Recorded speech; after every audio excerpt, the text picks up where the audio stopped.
apa? Iki nganggo tembang wis jamane utawa jamanku. Kok nganggo tembang iki njumbuhke karo sing kagungan hajat ya kuwi Trimanunggal, Jaten, Manukan lan Kunden sing uga bisa disingkat dadi jamanku. Mula diaturake lelagon iki mau wis jamane ora ngono. Nduk, puji syukur kunjuk ngersani Gusti ingkang Maha Agung dene awake dhewe sak kanca kalenggan iki wis kelakon sowan ing ndi iki sowan ana ngersane para punden lan sanak kadang sing lenggah ana ing Tridusun utawa Trimanunggal ya kuwi Jaten, Manukan lan Kunden. Mula sadurunge awake dhewe akeh-akeh matur ngaturake kula nuwun lan sungkem pangabekti katur wontenanipun para punden, para pinisepuh utaminipun dumateng panjenengane Pak Dukuh Jaten. Sapa arepa yuswane iki isih enom isih rada enom tegese tuwaku ning nang kene disepuhke. Mula ya awak dhewe ngaturake pangabekti panjenengane Bapak Franky. Ya, Pak Franky terus Pak Dukuh Manukan, Pak Dukuh Kunden, lajeng ingkang pinantun pakurmatan Pak Lurah, lajeng Pak Penewu, lajeng ingkang saking Koramil, ingkang saking Kapolsek, lajeng saking Dewan, saking Dinas Kebudayaan lan sedaya kemawon lan salam taklim kagem kadang-kadang kula ingkang lenggah wonten ing Trimanunggal menika. Ya njurujupe dawuh sing tak tampa kaya nalika 3 taun kepungkur merga kene nek Mertidusun Trimanunggal ki diadani 3 taun pisan. Biyen awak dhewe ya wis nampa dawuh. Nalika semono sing nyanyi aku karo anakku Gading lan Gadang. Iya kok dadi saiki kowe meneh. Heeh. Mula bukane iki panjenengane Pak Dukuh karo Pak Zahroni, Pak Zahroni kuwi sing pinangka dadi sopir truk sing biasane ngangkut gamelan wayang ki wiwit jaman almarhum Ki Seno Nugroho nganti tekan seprene. Mula ya iki aku sak kanca neng kene iki nglabuhi karo Pak Zahroni dadi aku sak kanca neng kene bayare ora full ning ming separuh harga. Iya. Nalika samono aku dihubungi karo admin Warga Laras ya kuwi Mas Gun. Manut pengendikane Pak Zahroni iki para pepunden utamane Pak Dukuh lan Pak RT lan warga kene iki ngresake wayangan meneh saka Warga Laras ning sing dikersake sing dalang sepuh. Lah sing dipatah aku meneh. Iya. Terus ana susulan meneh gandeng wingi Pak Zahroni telepon aku golek bintang tamu ki ora oleh. Njaluk Mbak Tatin karo Mbak Elisa ya wis padha isi, Mbah Waluya karo Mbak Suhin ya wis isi. Mbah Baut karo Mbak Niken ya wis isi, Gareng Wonosobo ya wis isi. Lah terus dirembuk. Nek upamane nang kene Mas Gading ditampilke sisan piye? Ayo malahane apik. Ya, mula iki anakku Gading iki pancen aku didhawuhi nggon wigati tegese nggon jejer tekan limbukan pancen aku sing didhawuhi. Terus anakku Gading mengko bagian sabetan bar limbukan tekan ngarepe goro-goro. Terus ana susulan meneh gandeng iki putuku utawa iki Mbak Lintang Kairo ki sesuk bengi kuwi tanggal 21 ki dilalah pas bintang tamu ning daerah Pucung Wukir Sari. Heeh. Rene Mbak Lintang Kairo karo Warga Laras ya caket karo Mas Gading ya caket. Mula dirembuki sisan sing biasane kuwi hargane semene khusus dienggo Trimanunggal Mbak Lintang Kairo ya separuh harga.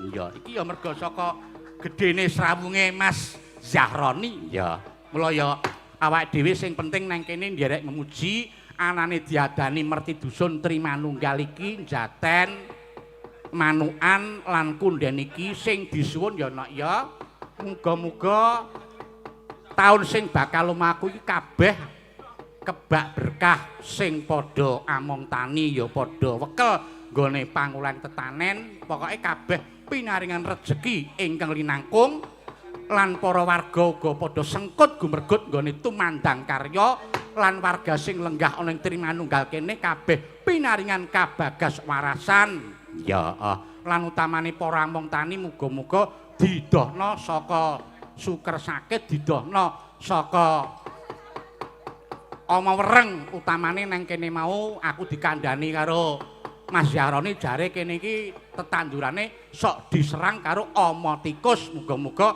anane diadani merti dusun kabeh melu nyuwun muga-muga terus ilang Oma wereng kuwi. Ya, lan sing baku meneh kerukunan guyub rukun gotong royong bandul rompol kudu tansah dijaga. Muga-muga bisa andhayanana kaberkahan, kaendahan, kabagyan lan kanugrahan tumraping warga Trimanunggal.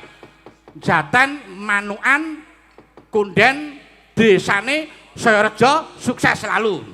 Ya, wis iki wis diaturake kabeh. Nek wis diaturake kabeh merga iki sing baku awak dhewe ngaturake lagon-lagon wong request. Wah, akeh tenan iki request. Ya. Aku arep munggah wis diwilengi nganggo pirang-pirang layang mongko wis ana layang papat iki kendel kabeh iki. Iya, diwacake mboko sithik mengko ndakne gelo sing ngersake. Ya. Sing layang kesiji Bapak-bapak RT Trimanunggal nyuwun Gerajakan Banyuwangi Mbak Lintang Kairo kalian Mbak Anting. Ya. Terus ana meneh Bapak-bapak Among Tamu nyuwun pepiling Mbak Lintang Kairo. Iki ya layang loro iki menganggo suwekan tilas apa ya kendel. Ana meneh layang meneh kendel meneh. Tulisane cilik-cilik nyuwun fragmen ketoprak Roro Jonggrang. Wah, peran Bandung Bondowoso Kikiswan peran Putri Anting Lambangsih terus ingkang dados ibu utawa emban Ibu Prastiwi. Saking Dukuh Jaten Bapak Franky Yoga Anggara. Iki dukuhe kok ya kendel banget iki ya Wan. Elok tenan pokoke. Mbok menawa wis nyawer ning langsung karo Kikiswan. Dadi ora liwat aku, nek liwat aku mesti tak korupsi. Wah iki saka pemuda iki ya dawa banget iki. Pemuda Ikareja nyuwun siji Liwung Bu Prastiwi, loro ande tak terpisah. Loro sinarengan meneh. Ana meneh ayang-ayang terus tombo kangen memanikmu. Saking parkiran meneh. Saking parkiran tak berdaya terus katresnan sejati asmara nula salahmu sendiri rindunya hatiku rewangan. Ana meneh rewang lestari gubung asmara lali janjine caping gunung kerinduan segara madu. Dadi wayangan bengi pokoke nembang terus. Iya, nek kira-kira ora iso dipinangkani ya kon nyetel kaset wae ya akeh banget iki. Iya. Mula iki dienggo lagu pambuka iki gandeng panjenengane luwih utamane iki panitia ngersake nyuwun lagon pepeling Mbak Lintang Kairo gandeng ya iki dibantu karo Mbak Lintang Kairo supaya jumeneng mongko iki ana request khusus Mbak Lintang Kairo karo Mas Gading mengko ana request panjenengane Mas Gading karo Mbak Lintang Kairo arep duet ya kuwi Sampai Inte. Ya Sampai Inte kuwi lagu romantis mula len nembang mengko sing romantis iki mengko Gading karo Kairo kuwi Sampai Inte. Ya mengko nggon fragmen kuwi mengko Sampai Gila. Ayo Mbak Lintang Kairo supaya jumeneng diarep-arep karo sing para lenggah disepote nganggo cauk dirak Mas monggo Lintang Kairo.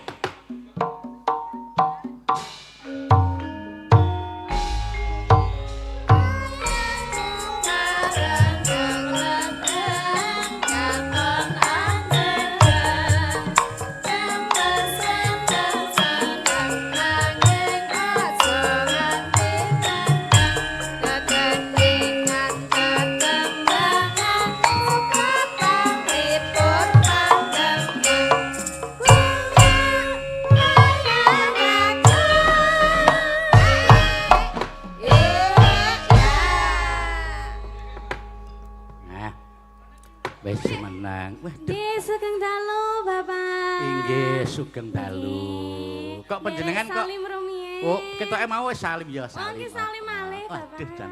Wah, ya nek isih enom ki tangale alus. Mila to, Bapak? Nggih. Nggih. Nembe sepisan menika nggih. Nembe sepindah menika kepanggih panjenengan. Biyen ketemu nalika samana panjenengan isih cilik banget. Nggih. Pak Senona ora kleru biyen almarhum Bapak. Nggih, ten Blitar napa ten pundi nggih riyen nggih. Dateng Blitar nate. Terus dateng Gresik Surabaya. Panjenengan kok nek ngundang kula kok Bapak? Lah pripun? Lah kuwi tak critani. Kedahe pripun? Almarhum Pak Seno kae Nggih. arepa umure tuwa kono kacek setahun ning secara alur kae pernahe ponakanku dadi nek nyebut aku muni Pak Lek. Oh. Mas Gading nek nyebut aku muni Mbah Geter. Mula panjenengan nek nyebut kula karo aku Simbah. Eyang. Oh eyang, nggih. Nggih eyang. Grandfather. Grandfather together. Grandfather. Nggih, Bapak, alhamdulillah sak menika sowan dhateng desa pundi? Desa Jaten nggih. Trimanunggal. Oh, Tri kuwi telu, manunggal ki 1, 3. telu-telune ngatunggal. Oh, Telung desa dadi 3 desa jadi 1. 1. Siji Nggih, Jaten, Jaten. kedua Manukan, sing kaping 3 Kunden. Niku kok rada-rada ngoten to namine, Pak? Kok rada piye? Jaten. Maksudku Manukan ki penduduke lanang kabeh ngono. Lah nggih lek kedahe ngoten. Ya ora ming jeneng kuwi ya. Nggih, Manukan kalih setunggale wau desa Kunden, Kunden. Wah nggih alhamdulillah dados tunggal tumplek-blek dateng mriki nggih Bapak. Oh nggih, mriki menika nganu kok Mbak Kairo patut diatungi jempol. Wah nggih, Nggih. istimewa luar biasa Istimewa. sekali. Wong nggih. nyatane kula lan panjenengan lan rincang-rincang Nggih. sadurunge awak dhewe sowan nang kene. Nggih. Wah, sing ngamong tamu ya wis padha samapta, lah tur ya nggih. busana Jawa kabeh. Leres sangat. Terus sing padha jagong ya padha rawuh, tur ya tertib kabeh Lah lho. nggih, luar biasa sekali. Ini mbak-mbak peladennya juga pakai kebaya nggih Bapak. Nggih. Mas-masnya juga. Mas Sinoman. Nggih, nggih ugi ngaturaken kagem Bapak Kepala Dusun. Pak Duko. Pak Duko. Ngerti iki Pak Duko. Oh, Bapak Duko nggih sugeng dalu Bapak. Nggih. Pak Duko ki sing daleme mau dienggo transit mau ki daleme Pak Duko. Oh, wow nggih. Pak Franky juga Anggara. Nggih, masih muda Masih orangnya. muda. Nggih. Nggih, semoga buat Tri Manunggal. nggih manunggal desa menika nggih Bapak. Nggih. Metri Dusun. Mametri dusun Mametri utawa Dusun. Merti desa. Merti desa. dusun. Nggih, semoga sak bibare Merti Dusun sedaya warga masyarakatnya sehat selalu, panjang umur, barokah lancar rezekinipun, ora lokak ning malah kebak nggih Bapak. Amin. Tinebehna saking Sengkala lan Rubeda.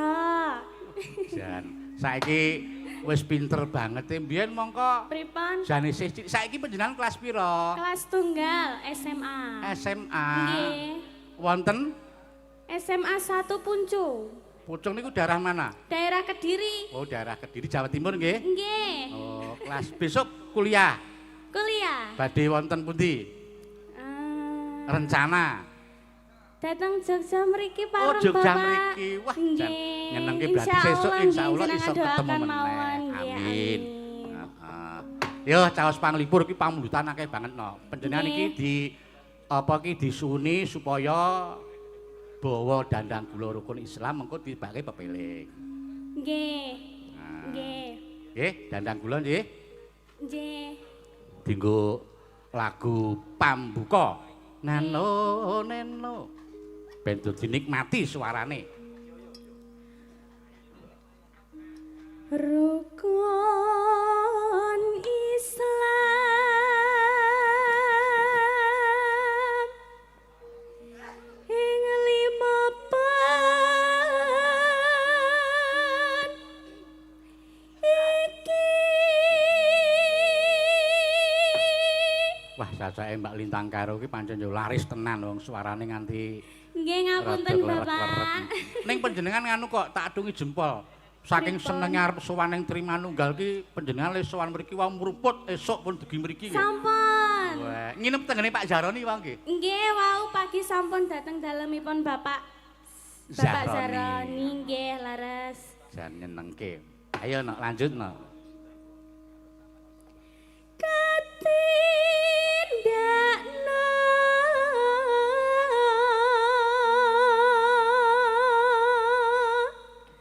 mring prasarana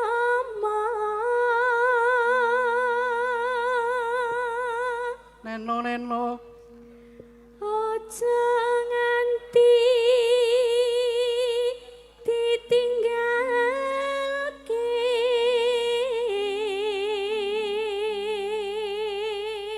neno rukun Islam pon niki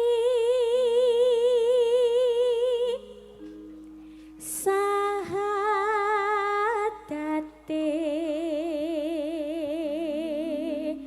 kang angka siji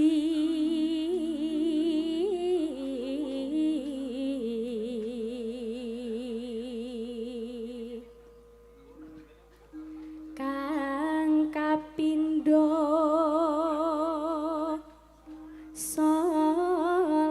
salat dene kang ketelu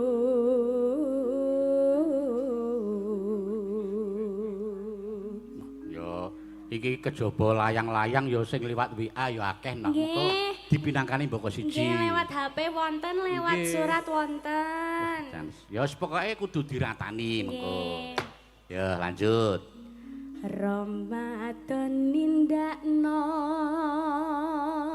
poso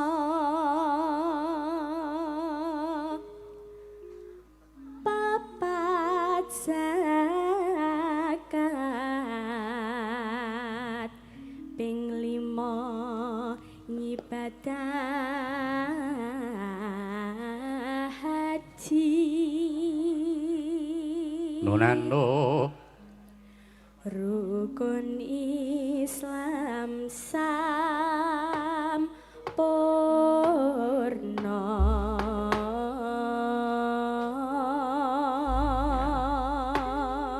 matur nuwun Mbak Lintang iki sadurunge diaturake lelagon tak macake WA-ne saka pepundhenku saka sapa nggih saka panjenengane Pak Sabto Saroso ki anggota dewan iki mbiyen ya Lurah Sendang Sari kene ya iki WA nderek wungon mirsani wayang mugi tansah kalis ing rubeda ngantos tancep kayon benjang amin nderek tumut mangayu bagya kagem warga Jaten Kunden Manukan mugi tansah pinaringan kabegjan lan kawilujengan ngapunten mboten saged nderek langsung mirsani nembe ngayahi jejiban negari nyuwun sinom nyamat kagem sedaya ingkang rawuh Pak Penewu, Mas Lurah lan sedaya kemawon saking Pak Sabto Saroso. Nggih, mangke dipun pinangkani monggo setunggal. nggih Monggo Mbak Lintang Kairo dilagokke pepiling monggo Mas.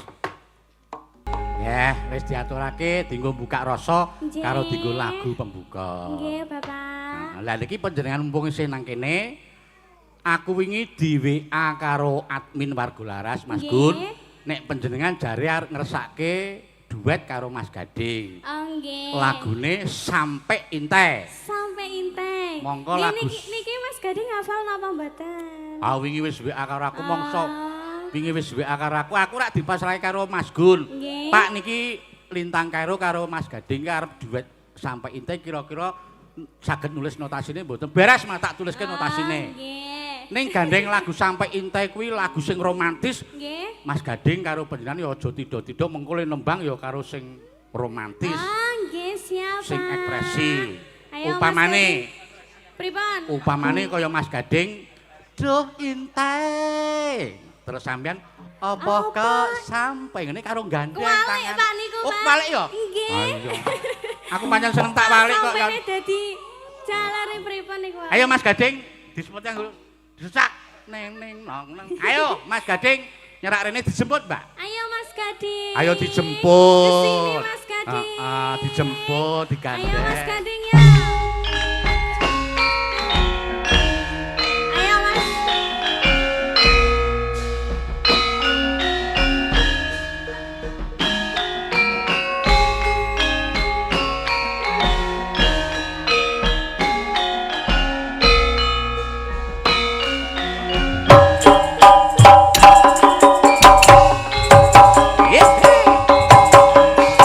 Joget Mas.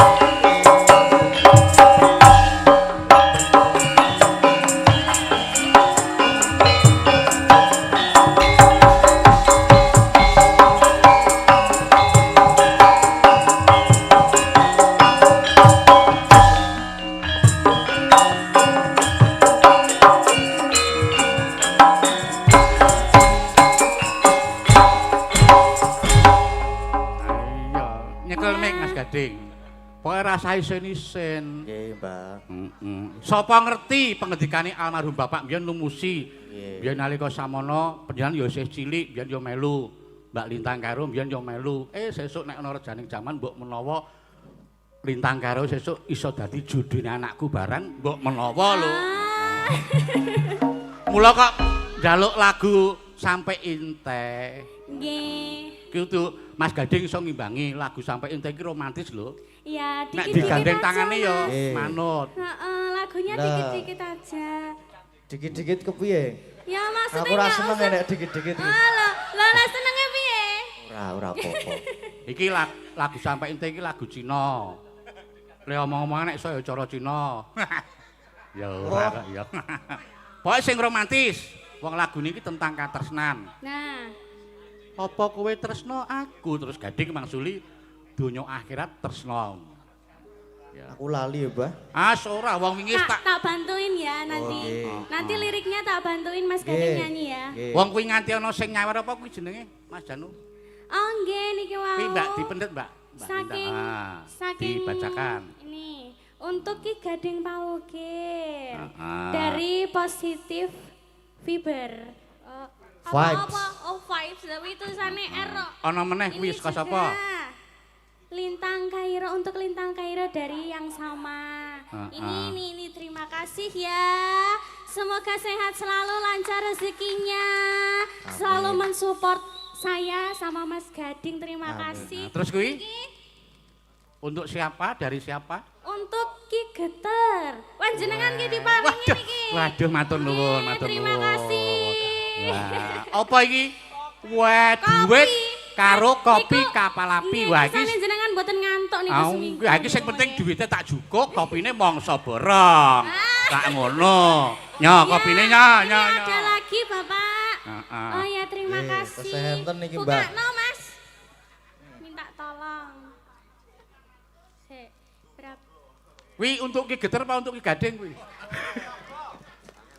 Heeh. Ayo didepke rono ben disut.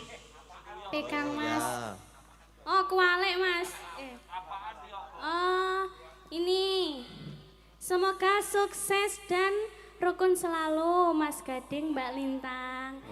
Terima kasih Matur Lintang sembah nuwun. Lintang Pawukir fans. Wah, Lintang terima Pawukir kok. kasih. Terus sik Itu niku apa Mas yang itu, Mas? Yang ini untuk Ki Geter. kagem yoga. Wah. Ora ding ora, padha tulisane. Wah, sama. Sami niki Ya, lho. buat Lintang Pawukir fans, Nggih. terima kasih banyak. nggih. Semoga guyub rukun selalu ya. Terima Amin. kasih sudah mensupport Mas Gading dan Lintang. Terima kasih. Matur nuwun. Pokoke matur sembah nuwun. nuwun sangat. Ning ya jane sing maringi pilih kasih lho. Aku iki Lintang karo Gading abang-abang kok nggon aku biru iki wah jan. Lah panjenengan gandengane sinten lho, Pak? Aku ora ndek gandengan aku. Ayo. Kita berdua kan cocok ya, Mas ya. Lagi. Yo. Iya. Sudah Ayo. jelas. Lagune ngene, Mas. Sampai intai lho lagune. Gimana lagune? Dipraktekin coba Mbak Lintang anu. Prakteke. Tangane ngomong. Oh. Nah, terus Gading. Apa? Apa Intai? Kamu itu manggil aku nama Intai Oh, gitu loh. Intai toh? Heeh. Neng BA ki bingung aku, Mbak. Sing penting saire aja kesusule gandengan, saire. Udah aku main manut. Pripun lah iki kalau Aku jenengan emang iki digandeng kamu manut Mas banget Gading. Mas Dan. Wah, aku ki manut kok wonge kok. Dikapak-kapake manut. Wingi wis tak kirimi linke ya kudu dipelajari kok. Apal ya? Apal Mas. Saya Ben karo wanyo, dituntun Mas. Mbak. Mugi-mugi apal. Bukane iki lek nulis notasi ya mendadak, iki mau lagi tak fotokopi. Oh, nggih. Bukane saka saron dhuwur. Niki- Teng tong teng tak dum tan detang detang. Niki mboten kalem-kalem mawon, Bapak. Sing pertama Nggih. kalem dangdut ning dangdut tipis-tipis. Ah. Pamrih ben panjenengan ki romantis iso meresapi ngono lho. Oh, nggih, siap. Nggih. Ya, sampai ente bukane saron iki Mas nggih. Ning neng nang ning nang alon sikik Mas, engko sing keloro sesek ora apa-apa. Yo, sing romantis lho. Yo, sampai ente.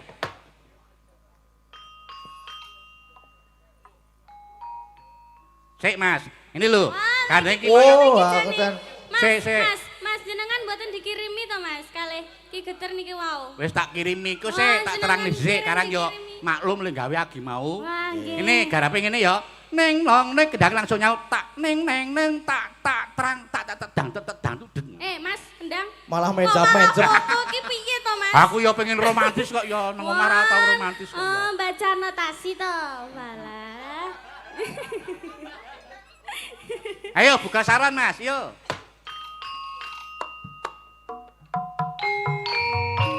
Hihi. Mas Gading. Dalem Dek Lintang. Mas Gading tahu nggak Apa? bedanya bintang sama lintang? Apa ya? Kalau bintang itu menyinari dunia. Oh. Kalau aku menyinari hatimu. Ayo Ya masuk. ampun.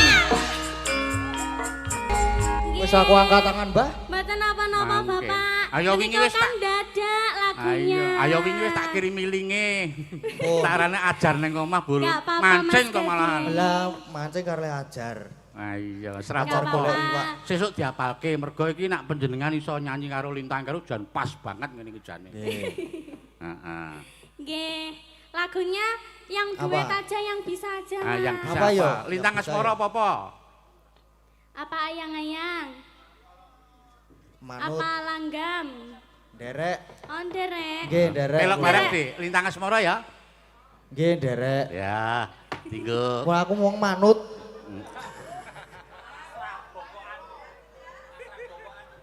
Yo. Angkat tangan aku, Mbah. Pun nggih, Mbah. Apa to, Mas? Pamit riyen. Lho. Apa? Kowe engko isih mayang barang sih. Joding. Lah ya, ki pripun to? Yo, Lintang Asmara ya. Nggih. Yo, monggo aja. Mas, Lagune. aku panas banget. Oh, sebentar ya. Kamu kok nggak peka banget sama aku, kenapa? Dikipasi sik. Kok dikipasi wong iki keringetan kayak Iya, gini iya, kok kok iya. dikipasi piye? Iya, iya, Nduk, kene, Nduk. Aduh, aku capek banget. Ayo dilapi nggo tisu. Saiki sementara Kene, nggo tisu kene, garing. kene. sih. Gimana, Mas? Oh, Oh. aku ning kene kok. Oh, ya kene. Iya. Pelan-pelan. Terima kasih. Alah, alah, Jan. Terima kasih. Nggih. Purun mboten, Mbah? Ora. Oke, pun. Mboten. Ayo. Saiki sementara tisu garing sik. Esuk terus nganggo tisu basah genti. Ayo kemringet kok yo. Nggih. Matur nuwun Mbak Lintang. Nggih, Karo Mas sami-sami. Gading. Nggih. Sementara Terima lenggah kasih, meneh Mas mengko Gading. jumen meneh mergo iki saka panitia ngersake supaya Pak Lurah munggah ning panggung sik. Oh, nggih, siap. Karo mengko penjenengane Pak Ustad ya Pak Ustad Pak Sumiran nek ora kleru ya arep munggah panggung, arep nyumbang lagu. Ya. Oh, nggih. Ayo. Nggih. Pelok bareng Dik. Pelok 6. Mas Gading lenggah, Mbak Kairo lenggah, Pak Lurah Nggih, diaturi matur munggah. sembah nuwun. Ya, monggo moyak gek pamundutan akeh banget. Ya. Monggo iki ya ana pamundutan sing lumantar WA dene mengko ora iso dipinangkane negara-gara mengko ndakne Mas Gading kentekan wektu le mbajutke. Heeh, saka sapa? Saka panjenengane Mbah Mika penggemarmu di Semin Gunung Kidul. Ucapan nyuwun gending yen ing tawang ana lintang yang dibawani yang nembang Mas Gading sama Mbak Lintang Kairo. Mas Gading, saya penggemar Ki Seno Nugroho dan Ki Gading Pawukir. Sekarang tiap malam tiada hari tanpa nyetel YouTube Ki Seno dan Ki Gading. Tetap semangat belajar ya Mas. Salam untuk Bu Agnes dari Mbah Miko, penggemarmu di Semin Gunung Kidul ya. Mengko dipinangkani neng goro-goro. Pokoknya sing urung iso dipinangkani mengko neng goro-goro ya. Saiki dienggo lagu terakhir gandeng iki sing ngersake Ki panitia saka panjenengan Bapak-bapak RT Terima Nunggal nyuwun Grajakan Banyuwangi ya. Iki ben dienggo ben dipinangkani Mbak Lintang, pokoknya sing piyai saka Jawa Timur, sapa Mbak Lintang karo Mbak sing arep dadi manten, sapa Mbak Anting ya. Mas Gading ben munggah mengko bar iki terus mbajutke wayange terus Mas Gading ya. Ayo Mbak Lintang karo Mbak Anting rasa nganggo bawa mengko ndak suwe. Ya. Ayo di spot nganggo orang kira Mas. Cek cek yuk.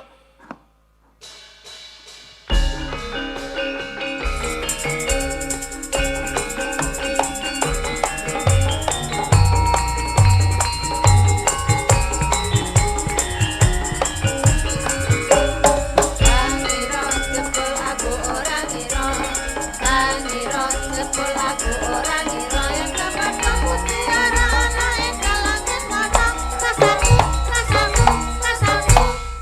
Ayo, Ting. Kaya wong bingung. Ya, iki piye saka Jawa Timur kabeh. Rasa nganggo bawana panjenengan Langsung. nembang Grajakan Banyuwangi. Anakku Gading ben munggah kene, mengko terus mbajutke wayange. Siap. Yo, Grajakan Banyuwangi, Lintang Kairo, Anting Lambarsih, monggo. Yo Mas Gading. Nggih, sampun matur sembah Mas nuwun. Gading. Terima Mbak kasih. Anting, Mbak Lintang. Sampun dipinangkani wau pamundhutan saking Bapak-bapak RT Trimanunggal. Nggih. Nduk, piye, Mak? Ngene ya iki gandeng lakone isih dawa banget. Ya ora pati dawa jane. Ya sedeng lah. Iya. Pas pokoke iki. Neruske lakon sik karo nonton wong do budalan kae ya Mak, ayo tak derekke. Enjing bidal kumuro saking jroning